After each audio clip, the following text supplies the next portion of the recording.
Welcome to the Pacific Research Institute's Next Round podcast. I'm Rowena Itchelin, Senior Vice President, and with me is Tim Anaya, Senior Director of Communications. Bro, happy Cyber Monday. How was your Thanksgiving weekend? Well, mine was okay. I had, I like to go shopping on Thanksgiving weekend like everybody else. And actually, PRI is the only job I've ever had where I didn't have to work on Friday. I was in government and, as you know, Friday is not an official holiday. And I was also in financial services and Wall Street is open for trading on Friday. So I had never been able to take Friday off. And now that I work at PRI, I can shop like everybody else. But, and I woke up Friday morning and found out about this Omicron variant. And the markets took a dive. So I didn't really feel like taking my 91-year-old mother shopping at that point, wherever this new variant is. So I stayed home and I bought some of my favorite stocks, rightly or wrongly. Time will tell if I made a good decision. But that's pretty much what I did. It was a quiet Thanksgiving. Again, I didn't really go shopping, which is what I would have done and what I still like to do. I did buy a few things,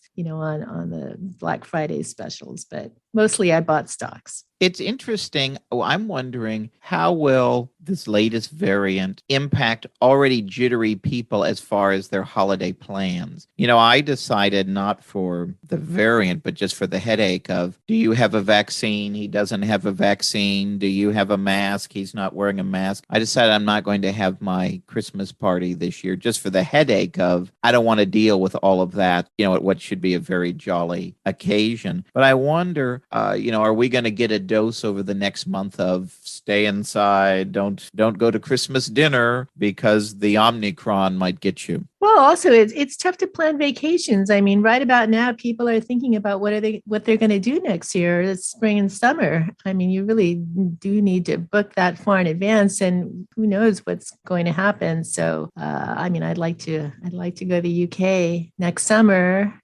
So we'll see what happens. But you're going to Hawaii. I'm going to Hawaii. The trip is booked and paid for, but I can cancel up to, I think, within a week and get all my money back or most of it. So it's a good, Costco has a very liberal cancellation policy on trips. So I'm not that worried if things flare up right before we go that I won't be out several $1,000s. Well, how was your Thanksgiving otherwise? You did go to San Francisco. I took my mom to San Francisco for the day. We saw My Fair Lady, which is a favorite of hers. And then we went to my favorite place in San Francisco, John's Grill, for dinner afterwards. And it was interesting because all of those locations are right in the middle of Market Street and all the, busy holiday shopping. Of course, all we were thinking about were the high profile smash and grabs and,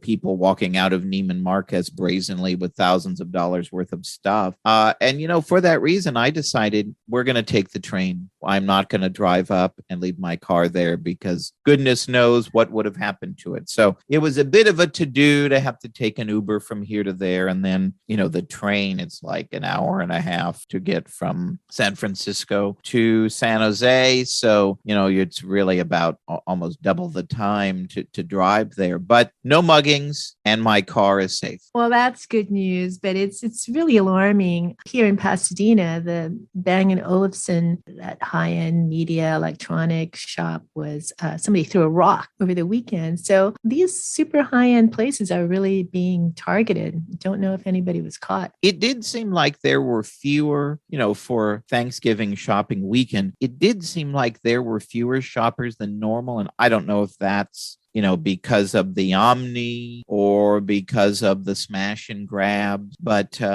it certainly appeared to have a bit of its intended effect of, there being, at least from my observation, fewer people milling about on Market Street, which is normally, just jam-packed with people Thanksgiving weekend. Well, our next guest, Mark Mills from the Manhattan Institute, he's got a new book out, The Cloud Revolution, How the Convergence of New Technology technologies will unleash the next economic boom and a roaring 2020s. So, after this news of the new Omicron variant, just tells us that COVID isn't done yet, and cloud technology, which has helped power business communications during this COVID era, is going to play an even bigger role, according to Mark. It's a really interesting discussion when you think about he's so optimistic for the potential of cloud technology and, in encouraging the development of innovation that will affect every aspect of our lives and innovation in things we aren't even thinking about today. So I think it's a very interesting futuristic discussion that our listeners will enjoy.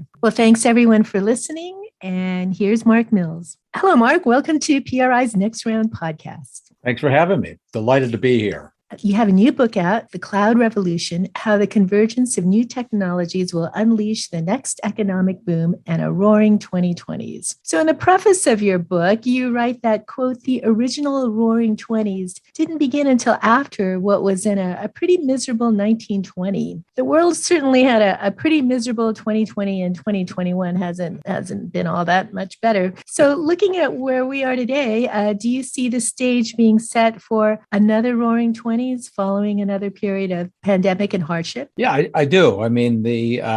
The hardship in the 20s, right into 1921, there was a recession, the third deepest recession of the 20th century, lasted into 1921. And the 1918 flu lasted into 1920. So there were a lot of pretty ugly things going on in American culture, society, and politics, which I only briefly highlighted.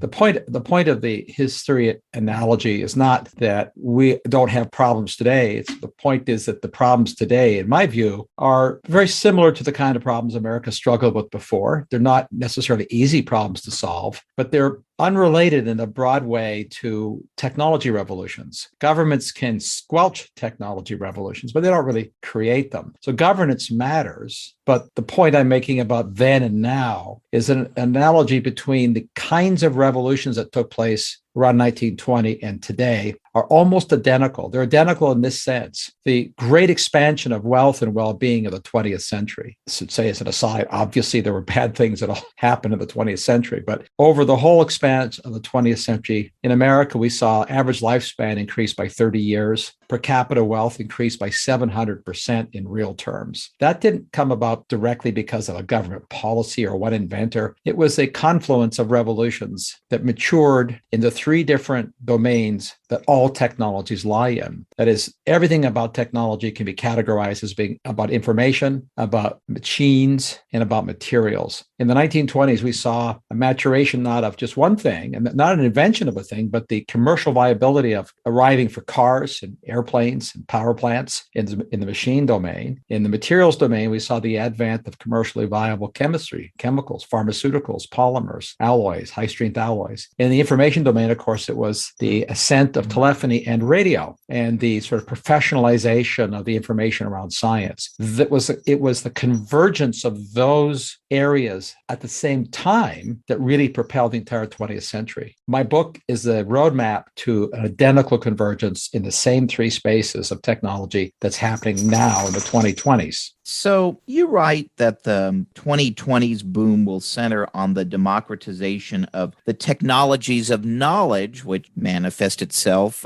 in the cloud. So explain what you mean here. How do you envision cloud technology transforming people's everyday lives and our country's well-being in this decade and beyond? Yeah, the cloud is, of course, a ill-defined term, so we should define what it is, and so we all know what we're what we're talking about. And it'd be kind of like talking about the internet in 1985. I mean, it was a strange word, and it became a common word. But the cloud is not the internet. The cloud uses the internet, just as the internet used telephone networks. So we have something that's quite different. It's the constellation of different kinds of end-use sensors and devices like smartphones and tablets and things like Nest thermostats or their equivalent in industry. All these communications nodes on the edges of networks inside of things. We have communications networks, wired and wireless, fiber optics networks and cellular communications networks. And we have these massive data centers, the center of the cloud, which don't just have computers that do calculations, but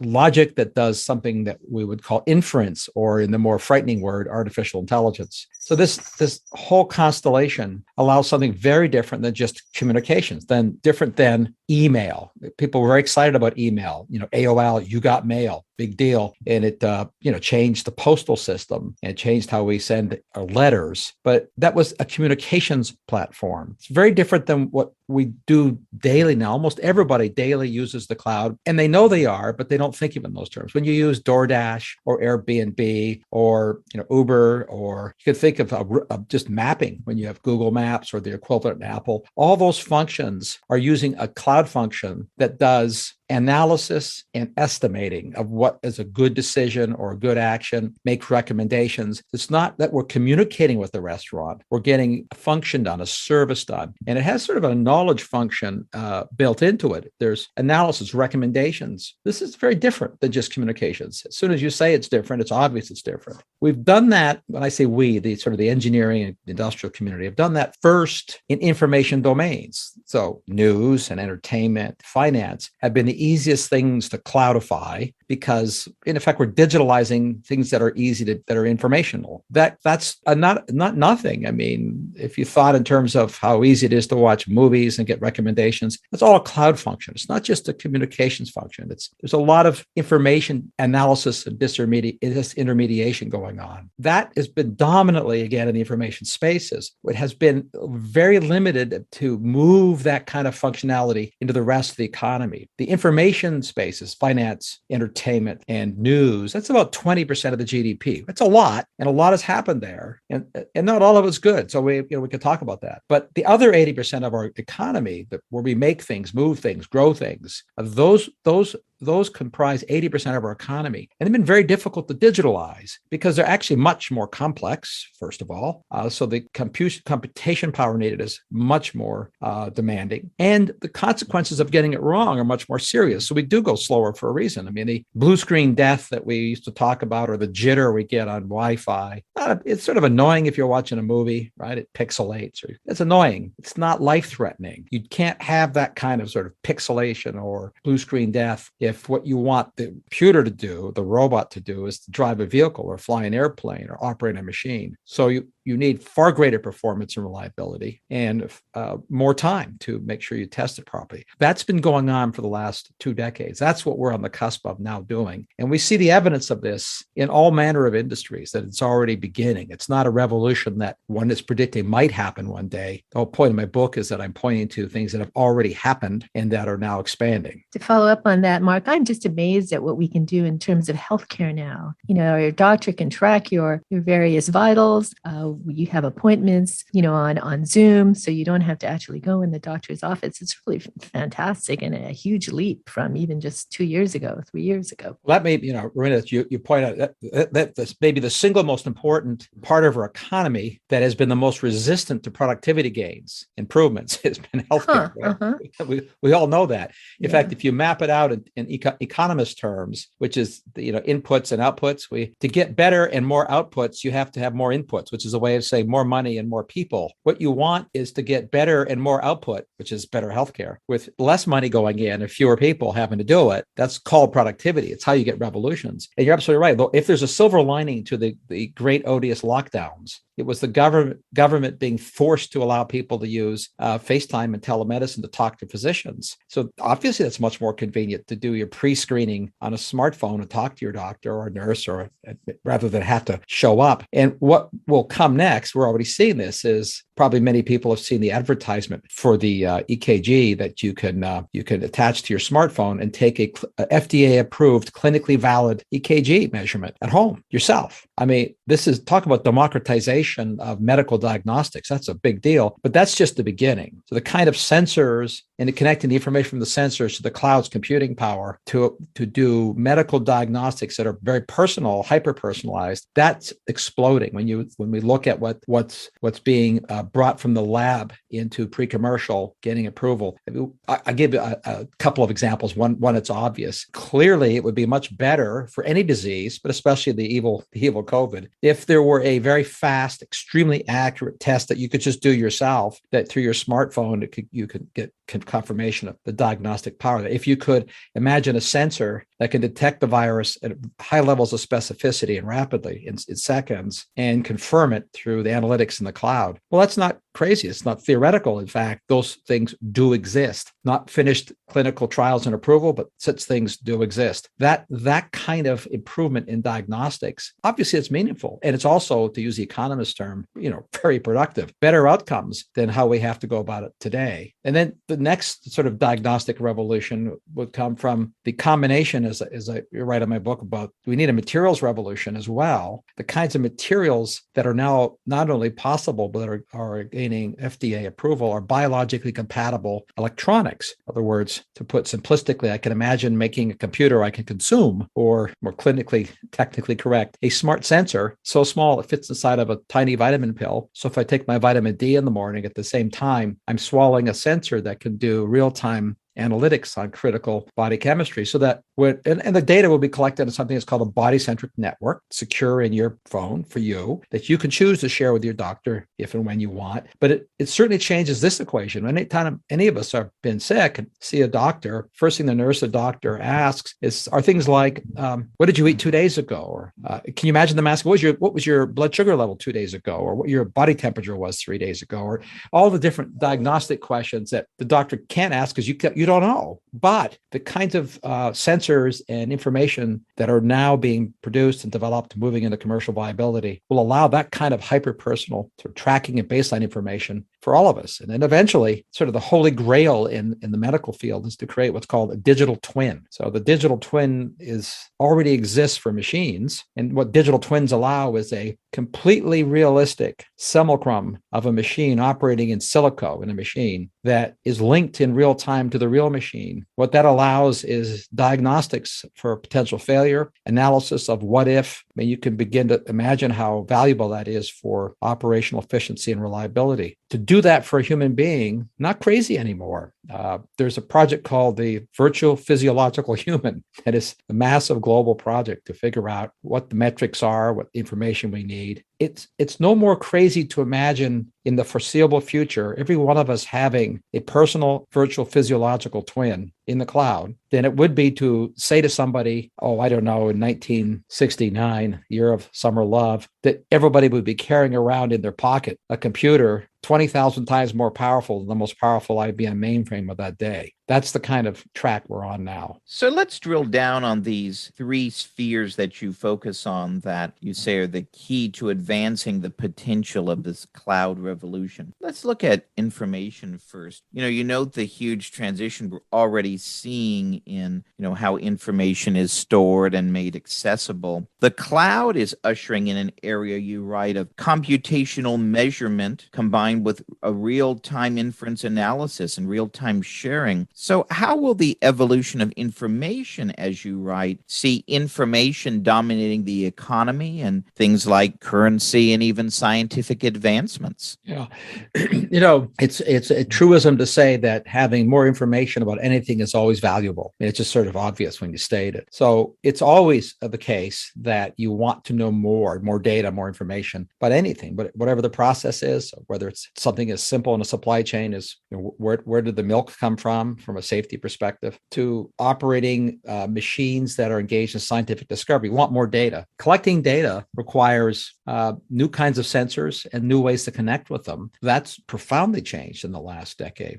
One can make smart sensors, that is computers that are dust mote size, that have radio chips that are equally dust mote size, that can connect wirelessly to machines that read the information. Think of this as Easy Pass, Honey, I Shrunk the Easy Pass to molecular size in a way, right? This is what's going on. So information gathering is exploding. The kind of measurements we use for how much data is being generated move us into a realm where we're starting to run out of names for big numbers. I mean, the numbers are so big, they literally defy imagination. perception and ability to visualize. Problem is data is not enough. You have to analyze the data in a useful way. You have to do it, as I write, in not just eventually, but ultimately in real time to be really valuable. Put differently, if you want a car to be self-driving, you got to gather a lot of data, visual data, all the kind of data that are obvious. And you can't process that over a period of hours. You have to process it in milliseconds. Turns out that's a much bigger challenge than people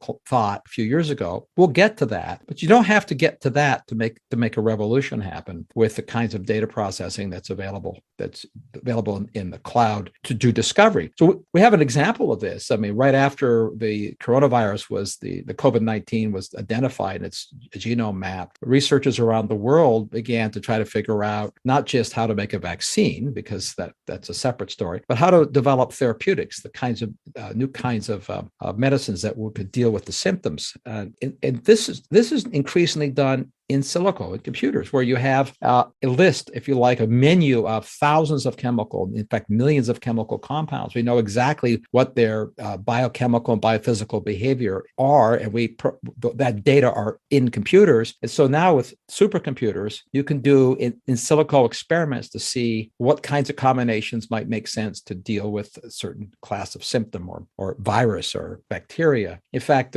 researchers, one example I write about is researchers from University of Tennessee used one of the most powerful supercomputers to find several prospective therapeutics, and they found the therapeutics in about 1 week of computer time, which is a lot for a supercomputer, but it's the kind of research that would have taken 30 years to do the experiments in a physical lab. So this kind of acceleration of discovery is not just consequential for drugs, but all manner of things that we consider problems. It doesn't guarantee, by the way, that we'll find the new magic solutions to all our problems overnight, because in science, sometimes you don't know how much data you need, right?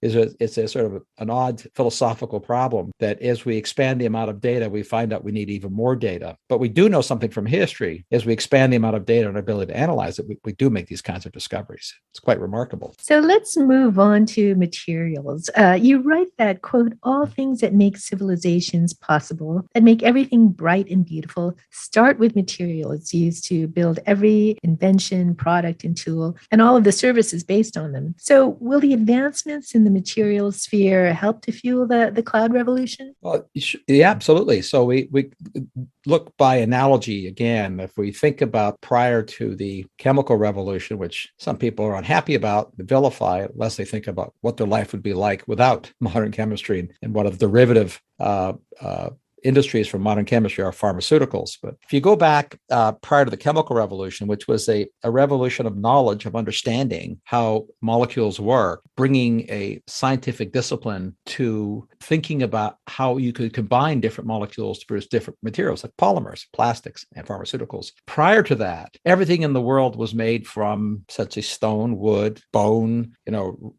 natural stuff, natural rubbers, things you could harvest out of nature. The consequence of that is that most things not only were just say not environmentally benign because you're harvesting huge quantities of natural materials, but also the flexibility and the efficacy with which you can do things like build airplanes out of aluminum, or the kinds of products that exist in daily life out of polymers, all kinds of not just clothing, but of medical devices, or just everyday things that we just literally take for granted. The explosion in the kinds and quality of materials that allow better living, superior economic growth, superior economic efficiencies, in practical sense, reducing physical friction by having different kinds of lubricants, which saves energy and makes machines last longer. All that came from the chemical revolution, science allowing us to combine molecules in ways we couldn't have imagined before. Fast forward to today, we've had the century of maturing the chemical industry. Now we move into a different era of not just thinking about how we can combine molecules, but how we can combine atoms to make new kinds of molecules. We have an era of computational science where one can literally program computers, supercomputers again, with the underlying physics behaviors of atoms and begin to do experiments in silico again to think about how to make new kinds of materials that never existed before, materials that exhibit properties that aren't possible in nature, materials that self-clean or self-repair air, sort of mimicking nature. It sounds crazy, but this class of metamaterials are also possible to what would be called negative friction or repel water, or even invisibility.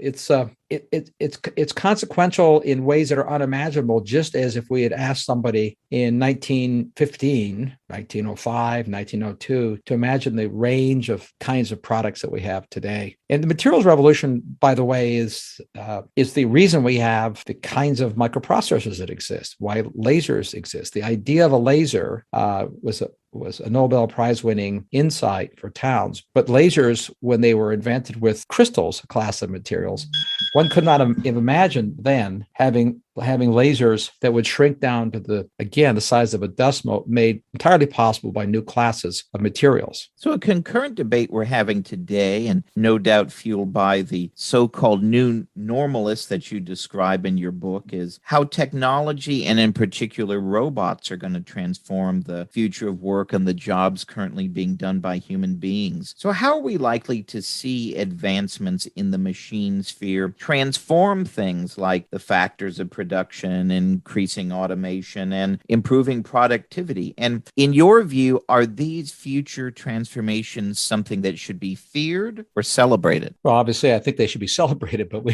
have to be realistic about unintended consequences, which is the nature of human nature. Because, the first machine might have been a sharpened stick to harvest food, and obviously it could also be put to bad use too. So I'm not naive about humanity's capacity to have unintended consequences, do bad things. However, when it comes to machines that we invent to automate services and functions, first let's define why we do that. Humans have been doing that since the dawn of time. I mean, the wheel and axle with grease on it was the machine designed to reduce the number of beasts needed to move goods, from A to B. So it cut down, whether the beasts were people that were enslaved or oxen. It cut down on the inputs to get more outputs. We've been doing this for millennia. So the idea that automation destroys jobs has been one of the oldest tropes in the history of machines, which is the history of humanity. Obviously, a machine that reduces labor can eliminate a job. That's the point of it. The point of it is that when there were two people working to produce the product, you want one to produce that product because it makes the product cheaper, especially if the machine helps that one person still doing the job do it better. So you get a better, cheaper product. If it were the case that automation or machines eliminated work, there would be nobody working anywhere in the world today because machines have made the world so much more productive. In fact, just go back to 1960, 60% of the kinds of jobs that existed don't exist today. Some of them are obvious, like typists and tellers and draftsmen and so forth, but they just disappeared. We don't have a 60% unemployment today. What we have is the inverse. We have more jobs and people willing and able to take them. So automation creates jobs, but it creates new jobs by creating both new wealth, so a net increase in the expansion of whatever the product or service is, but it also creates new classes of jobs. Once you say that, obviously in everybody's mind is, well, what about the person that was displaced? Because there's more jobs for other people, but not for that one person. That's true. It is obviously true. And what the answer to that has been the same throughout history, is people need to do new things. They need to be retrained or reskilled or upskilled. Most people are capable of doing that. Not everybody is. So one of the benefits of productivity, automation, in creating more wealth is it creates surplus wealth in economies, so we can do something that is also unprecedented in history. We have safety nets in our society, our modern society. Humanity never had those things before. We have those things now because we can afford them because of wealth. It's the unintended but beneficial outcome of greater productivity and wealth. And we have something else unusual in the automation of today. The automation of the past, we'll call machine automation in factories. That automation created net more jobs, but maybe fewer jobs for the auto workers, which has been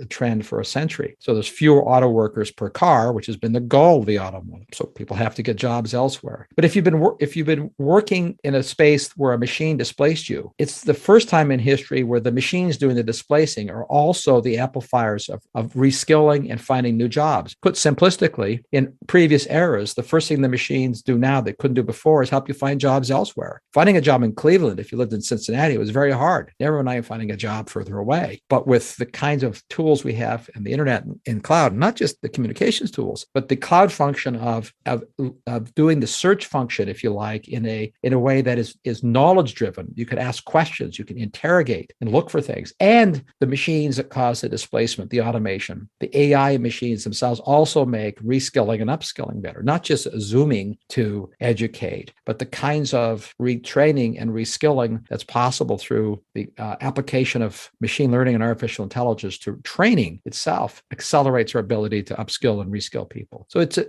an interesting transformation. We've always got more wealth from automation and productivity. We've always got more jobs as the net outcome of that, but we also have always created disruptions because of that on the part of the workforce that is displaced. Now, for the first time, we can ameliorate those disruptions with the very machines that are causing the disruption. It's really quite something. So, Mark, the final section of your book paints a picture of how the cloud revolution could potentially manifest itself in advancements in healthcare, education, science, and entertainment. Of these potential advancements that you write about in this section, which one do you think will be the most transformational in the lives of regular Americans? And which one are you personally the most excited about? That's good. That's a good question, right? It's hard to know which will be the most transformational, because that's where the variables about what the innovators and entrepreneurs do with these new tools. Be kind of like, let's go back to 1920 and asking which would be a bigger deal, the car or the radio. Most people didn't have a car or a radio. By the end of the 20s, almost every house had a radio, and a lot of people had cars. Sort of half the homes. Before it was less than a tenth. Both are very consequential in different ways. Today, if I were picking the one I think that'll be the class of technology that'll be the most consequential in the near term, I think it's going to be in healthcare. And that's because of the combination of the opportunities of what the technologies enable. AI amplifying doctors, not replacing them, right? This is a myth that it replaces physicians and nurses. I think that plus we'll call it the great acceleration that the COVID lockdowns created. There's the appetite, the motive to do something better, because there will be a next time. I mean, this is easy. There's always plagues. There will be a next time. So I think we'll not only have the opportunity to do much better, but we have now the motive, and I hope that's a sustainable motive. The one I'm most excited about personally, however, it's not that I don't want better healthcare. I think, it's maybe the one that's been most made fun of in a sense, because it's fun to make fun of. It's the anthropomorphic robot. Robots that can operate where we operate as humans, autonomous machines that don't take wheels, because humans don't have to operate where there's wheels, obviously, and machines that can help us in work and eventually at home that can operate where we operate. So we don't have to have special environments. We have to create a special environment for a car called a road. Humans don't need roads. So it's what you say, it's sort of obvious. There's a great value to a general purpose machine, the robot. Sort of dystopian and fiction. Who doesn't love dystopian science fiction about the rise of the machines and the robots, Terminator, all that stuff? Since you guys are in California, your former governor, but it's really not any longer a fictional machine. We could spend 5 minutes on YouTube, looking at videos of pre-commercial anthropomorphic robots that are practical of high utility initially in industrial and high risk environments, but eventually machines of value to people in daily life. I guess I would say that it's my favorite because it's the one that would be comparable in saying the two things. If it's 1902 and at that time imagining everybody having a car, in fact, most homes having two cars in America, would have been really hard to imagine. Or let's pick 1952 and Arthur C. Clarke telling people that the computers that took up a whole room would soon be in your purse or pocket, and everybody would carry one around.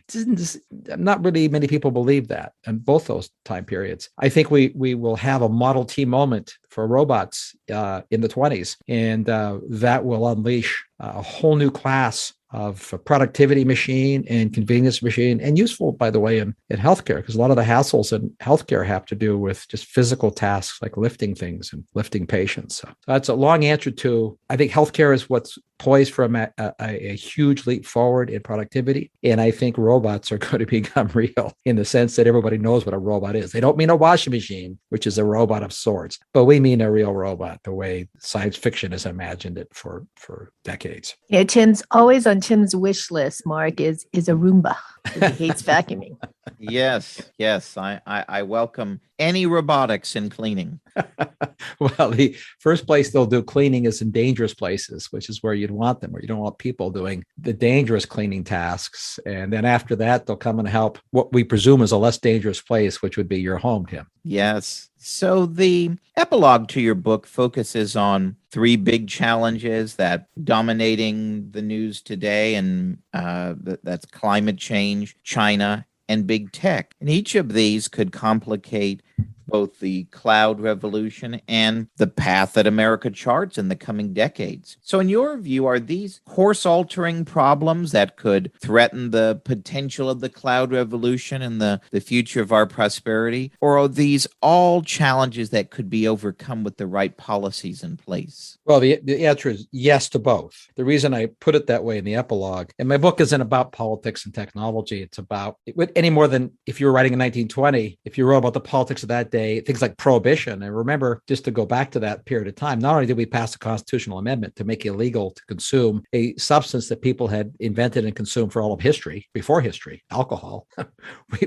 we passed a constitutional amendment barely. It was controversial, which was to allow women to vote. And we have, to the perfect lens of history, we think that shouldn't have been controversial. It was then. It was amazing. It just barely squeaked through before the 1920 election. Tennessee was the state that put it over in the amendment. So if you look at the politics of the day, then and now, it's pretty tumultuous. And we could go the route that the Soviet Union, Russia did in 1920. Russia Sovietized itself. So governments can destroy economies. So the great boom that followed the 1920s, so the maturation of those technologies, we benefited far more than the Russian people did because we made the right political choices. I think we did. I think most people would agree we did. So we are at a point in history again, which happens over and over again, where we have great challenges. I picked the three, China, climate, and tech titans, the wealth disparity and the political issues around that, to make the point that if we don't manage these debates properly, these challenges, and they're not trivial challenges, obviously we run the risk of Sovietizing our economy. The challenge is really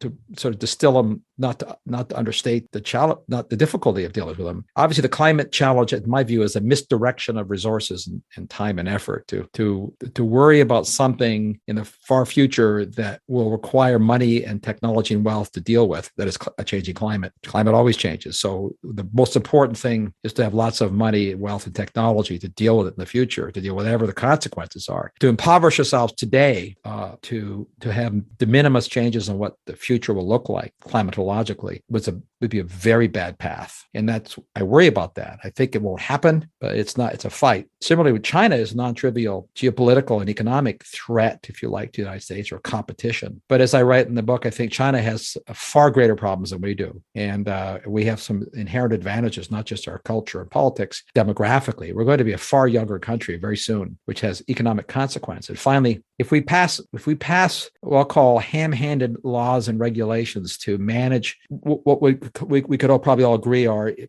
inappropriate behaviors by some tech titans or tech companies, if we do this, if we manage and regulate that space improperly, we run the risk of doing great damage to technological efflorescence. So I'm not defending bad behaviors on the part of tech companies, but pointing out that we have a lot of tools to deal with bad behaviors. And so the mantra to sort of break up big tech, to just be careful how we go about that. Doesn't mean we shouldn't do some things. I'm just optimistic that we'll exercise some degree of caution. Maybe I'm optimistic that inertia itself will overtake these things. There's the inertia of common sense, but it's no guarantee. So that's why I sort of end on that note. I don't think good outcomes are guaranteed by any means. Wars happen and great recessions happen almost entirely. In fact, I'd have to say entirely because of obviously human stupidity and bad behavior. So, Mark, along those same lines, in the opening line of your epilogue, you write that, quote, "There is nothing about science and technology that promises an end to humanity's capacity for misguided policy or for conflict." So one could argue that the Biden Biden administration's policy agenda of high taxes, massive new spending, increased debt are bringing your statement to life. So do you think that the domestic policy debates that we're having now threaten the ability for America to realize the wealth generation and major economic growth that you forecast will come from the cloud revolution if we allow this to keep going? Yeah, I think the debates are extremely important because obviously being a child of Reagan, so to speak, as you know, I worked as a young man in the White House science office then. So I sort of got imprinted by the zeitgeist of Reagan. I remember vividly when we were told, for example, by everybody, including Reagan's advisors, were saying that America had to mount a massive effort federal effort to spend money to compete with Japan on computing, because Japanese industry of technology, Minister of Technology, had announced a multi-billion dollar, today's dollars, hundreds of billions of dollars to spend on computing to overtake America. And Reagan's view was that the market and technologists and entrepreneurs would figure it out. We should just get out of the way and make sure capital markets could operate. I'm paraphrasing, obviously. So that's my imprinted view of the world. So I think the direction that Biden administration is going is the wrong direction, needs to be combated. I think some people are properly motivated. I mean, there are a lot of reasons we all agree on some foundational motives about safety and a good environment and job protection and growth, all these things. Most people agree, but I think this debate, if not resolved favorably, drifts us. The policies we're in play now are directionally going towards what I have called Sovietizing an economy. And I don't mean this from the viewpoint of they're communists, but I mean in terms of statist controls and mandates. And these rarely work because there's nobody in government smart enough to know what the future will unfold. All we know is that we should let entrepreneurs function to unfold it inside of guardrails. I mean, guardrails are what we do broad regulations about, as opposed to highly prescriptive laws and regulations. So it's an elliptical answer to, yeah, I worry about what the direction is right now. I agree. It's not, and I think most people do if they think about it carefully, but not everybody. That's why you have these political debates. So let's end on an upbeat note. We call our podcast Next Round because of PRI's proximity to wine country and our love of discussing public policy while enjoying a glass of wine. So what? Amen. Yes. So what wine or beer or cocktail or non-alcoholic beverage are you enjoying these days to toast the publication of your great new book?